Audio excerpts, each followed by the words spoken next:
Hello and welcome back to Taking Back Saturday, a Happy Buyers Club podcast where we break down the real estate market each and every Friday to help home buyers build confidence, follow a process and hopefully buy really happy. Today we're joined by Belle Bulimba's Bailey McKee. Welcome, mate. How's it going? How are you? Yeah, I'm good, mate. Give us 30 seconds on Bailey McKee, the man and the real estate agent, please. Oh, that's a tough question. Straight off the rip. You can have 30 minutes if you want. It's a slow pitch. Mate, I think for me, I got into real estate probably out of the blue, like most agents do. It was never my intention out of school. I probably found a fascination with suits, tailoring, and sort of that being a game of millimetres. So before COVID, I wanted to go down that line and spend some time over in Italy learning off sort of a traditional family in Naples. COVID happened, so being the young fella I was at the time, I was like, it's just a flu. We're gonna get through this. We're gonna get to Italy, and through that process and probably the service-based approach of where my job was at in the place I was working at, the city, it was a transition of skills for me to go, what am I going to do with my life? And people was probably the biggest thing for me. That was what I loved about my job previously, along with the tailoring side of things. So it was a transition of skills into where we're at today. So that's 5 years on now, and made the jump to go start a business with a business partner. And life's full of hurdles, but it's an enjoyable game full of ups and downs. No doubt, and it's no coincidence that you are one of the sharpest dressed men in all of real estate. I'll take it. These are tailored personally, in-house. Mate, how would you describe the market right now? Time stamping this November 17th, okay? For anyone that's listening a few weeks down the line. Mate, I would say buoyant, but also very price dependent, and you're probably someone who can find that out as well. There's certain things that are selling within a week or a 3-week auction campaign, and then you have, we've noticed an influx of listings that are sitting for sort of 60 to 90 days. They're selling in second campaigns. So it isn't the COVID market as such where anything's selling, flood, train line, whatever. Very price dependent, but very buoyant. Anything below $1 million right now is insane. Not an enjoyable space to be buying. But what sort of stuff are you seeing sitting around 60 to 90 days or on second campaigns? I'd say a lot of the properties that sit between that sort of 10 and 15-year-old mark, if they're not priced accordingly from the get-go, and then layout specific as well. If something has a little bit of a quirkier layout or a more unique layout, on paper you'll be able to value them very accurately if they're sort of that traditional one bed down lifestyle of drop your bags off, kitchen, living, dining, can watch the kids in the pool. They're the homes that are selling quickly. If something's sort of that more upside down layout or layout from a new build from 10 to 15 years ago, they're sort of a little bit more tarnished in terms of price point, and you're needing to get that really accurate right from the rip. Yeah, that's really interesting because like I said, there's plenty of eyeballs and interest in knockdown product. Obviously, character homes, a lot of interest there. Stuff that's brand new seems to be flying off the shelf. But you're right there in that sort of middle ground where it's like, what is this? How can I best determine value here, and how can I present that value to the market without, finding ourselves being 60, 90 days down the track being like, oh, we might have missed it here. Or maybe the market hasn't quite picked up where the value is there. Yeah, and it's an expensive process for a lot of people as well to go to the market. So when they're having to enter into a second campaign, that's then being factored in on a second campaign. They've already spent $10,000 to get to the market the first time. They're going to spend another $10,000 to go a second time. So I think there's 3 ways to go value a property. There's the ambitious agent who walks through the door and goes, what do you want? We can go get that plus 10%.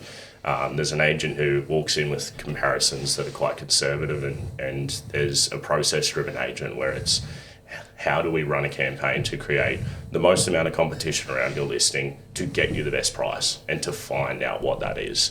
It's easy to say that we're not property valuers, and you probably get it a lot when you ask an agent what a price point of a home is. They're like, you know better than I do. Yeah, you buy homes all the time in this area. But it's one of those things that I think that I'm more process driven when it comes to the listing itself. When someone asks me to just appraise their home and we're thinking of doing a renovation, I take that more conservative side. You never want to put someone in a position where you've been way too ambitious, you're stuck 90 days down the track, and they go, look, we wouldn't have moved if you didn't give us the price that you gave us 90 days ago. Nice. So it's all about leaving people better off, not worse off from where you found them. And good on you for having those conversations, because they are courageous conversations to have on a dining table, to be like, hey, I know you've brought me in here to probably value your home, appraise your home, which is probably what you want to hear, is what my thoughts are around this property. But what I can sell you is a process. I can show you how we're going to get here, and there's no promises along the way. And what? We've got a lot of buyers that listen to this. Go figure. It's a Happy Buyers Club podcast. Buyers Club, yeah. I think there's got to be an appreciation there for the emotion behind selling, and the costs associated with it too, particularly those that have potentially had not a failed campaign, but a campaign that didn't lead to a sale, and they're in a second campaign. That there's money that was outlaid there. There's a lot of emotion and stresses that goes into that as well. I think a lot of buyers think they're extremely hard done by, and it's the worst thing in the world, because it does feel like that at the time. But selling sucks too. Both sides suck, and I think that until you have purchased your first home, until you've been on the other side of the coin as a buyer yourself, you don't really and truly understand. I think that we live as agents in very, not narrow mindsets, but we're so used to, this is how we run a process, and we think it's pretty fair, and we think that a buyer can walk away from an auction even if they don't get the property and they're still happy with the process. And then you go out for your first weekend of open homes, you sit in that position, and you get the other end of the stick from the agents, and some of them you're left going, not an enjoyable one, but that's something I can learn from.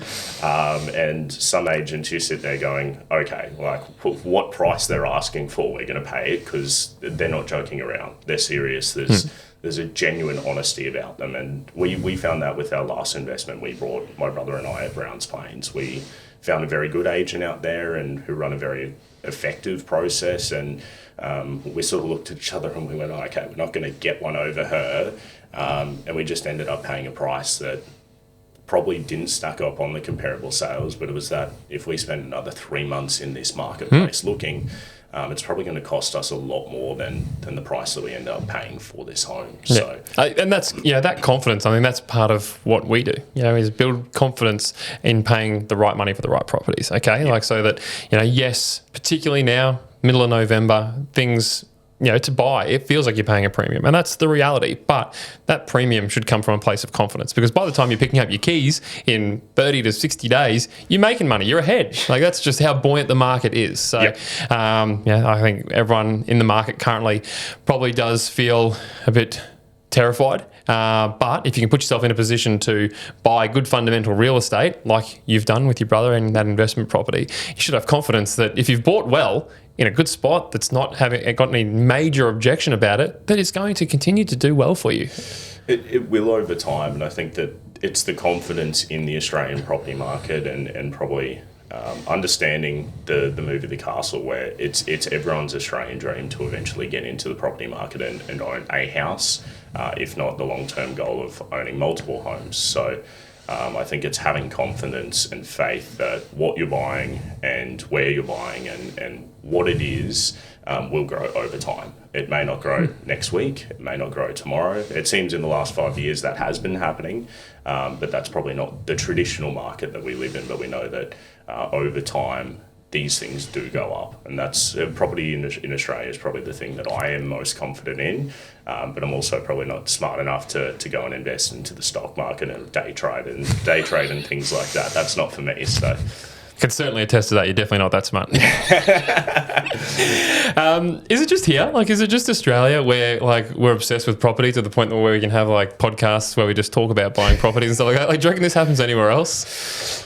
I've thought about that, and I go, the amount of shows that we have on television where it's renovation shows and upgrading shows and how do we add value and create equity and build equity, and I don't know if it's anywhere else, but it seems like with the influx of those sort of the shows like The Block and renovation shows like that, where it's all about fabricating equity and building something and selling it off for more, I think that a lot of people are probably grabbed that, run with it, and in the last 5 years in particular, there seems like there's a lot of people with big intentions and long-term goals to make something out of property, whether it be a property developer or getting into the investment side of things, and rent vesting has become such a big thing over the last 5 years. So there's a lot of different tactics from where I was even 5 years ago in property that I'm starting to see so much more common from people coming to open homes of ours. So that opportunity is there because of the fact that, like we said, it's smashing you in the face constantly. Like, even if you are just Joe Blow, it's all over the news, it's all over the radio, it's all people talk about at barbecues. It's real estate, and that's why we continue to have jobs. Okay, I'm going to just flip over to buyers, because we have got the vast majority of our audience are either agents or buyers. Yep. We know you're watching. Buyers frustrated with no price guides. What advice do you give to buyers when they have those frustrations? I think firstly, I understand the frustrations. We're the only state in Australia where it's against our act to give price guides to agents. So with a lot of interstate migration, the frustration's there because they're coming from places where in New South Wales, underquoting. An hour that way. Yeah. You're allowed to. So I understand the frustration. I think the advice is that set tones, if it's an auction or a tender, do some research and set some tones around, are there some questions that I can ask the agent where if I give them a budget or give them a little bit of a range and say, look, is it worth my time? I don't think every agent sits on the side of it. Most agents are just going to say yes. I don't think that that's fair. And a lot of probably my concern is when you have someone 400 grand under what your owner wants, they ask you that question, and the horror stories of they've been invited to 5 auctions in a row where they missed out by that amount of money. So my advice is set some tones, do some research, understand what something's likely to be worth, and if the agent's selling 40 homes a year, they're still inviting you to the auction, and you go, I'm going to get a steal here. It's going to be 300 grand under my price guide, or under my budget, or what I think the property's worth. Then it's probably not the case. But also align yourself with either a good buyer's agent or a good sales agent, where you can give them a call and go, hey, look, I've liked dealing with you. Even if it's a sales agent, I've liked dealing with you. This house is not attached to your brand or your agency. Can you give me an opinion on what you would sell it for? The reality What's check. The range. I think a lot of buyers are surprised when I offer that to someone, and I think that when you have someone come through your doors at an open home and they go, you're honest to deal with, and you offer that service to them and go, look, if you find something else that you like, just come ask me. I'm happy to help you. I like dealing with you. I'm happy to give you an honest opinion. And they go, oh, no one's ever offered me that. But the power shift, and probably something that a lot of sales agents don't put an emphasis on, is those buyers in 4 to 5 years' time are going to be your sellers. They control the market then, and they control whether you get another property listing from them or whether they tell their 10 to 15 friends that they met at the local schools in your marketplace to never deal with you.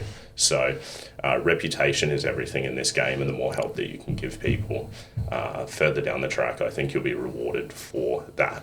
That information that you've provided there in that very, very highly emotional moment for them when they're potentially wasting another weekend at an auction, and you're giving them your thoughts on price, value, all that sort of stuff, is invaluable. And you're right, you are playing the longest game possible, but that is the stuff that's unforgettable. That sort of experience of just being like, someone supported me when I needed it the most. Not everyone can afford to use a buyer's agency in a full search and secure capacity. So often, like, we get people who send us DMs and stuff like that. We help where we can, but people are conscious that, like, hey, if we want to go down the path of a buyer's agent, I'm lumping out additional fees to do so.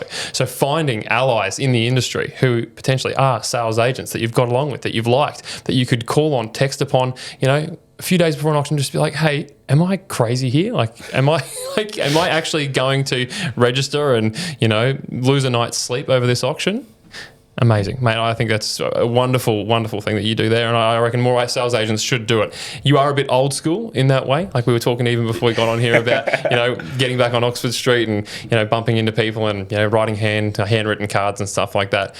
You've been in the industry. Jackets. Very old school, as he's got a parchment and some ink that he writes on. Because you are you're a young man in an industry that has plenty of older characters around there, how do you sort of handle that objection when you're sitting at a dining room table when you come up against potentially more experienced agents? I think what I've come across, and probably more recently, is that it's not necessarily about age, it's about experience. I got into the property market very young. That was a huge focus for my brother and I. So I think I bought my first home at 20 with him. We sort of bet the kitchen sink on it and scrambled to get all of our cents and dollars into that market. So I would have more concerns over an older agent that doesn't own a home who's been in the property industry for 10 to 15 years. And I think that how you can convey yourself at that kitchen table, how you walk through, the things that you can understand and elaborate, it's more about experience. It's not necessarily how old you are or if your kids go to the local schools. It's about the network of people that you know in that marketplace that you operate and service in, and the stories that you can also tell people as well. Yeah, and who has the deepest voice at the table. Yes, that's the tone. Yeah. What's a non-negotiable for you guys when selling a home? Non-negotiable. Interesting. Non-negotiable for me, I think, is honest communication on both sides of the coin and just trying to be as helpful as possible. That over the long term, like we sort of mentioned before, I think will benefit you the most, and it will leave people better off than when they first met you. Having tough conversations is an enjoyable part of this job. You guys do it all the time as well, where you're dealing with emotions.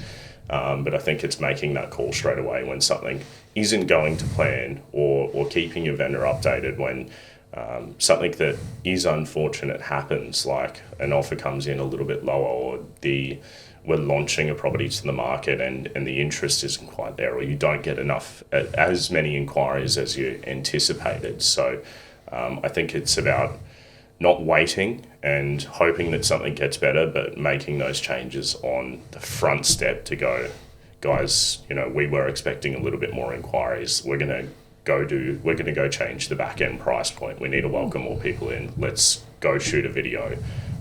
It's thinking outside of the box about how can I not just be here in 90 days and go, oh, we probably should have done that at the start.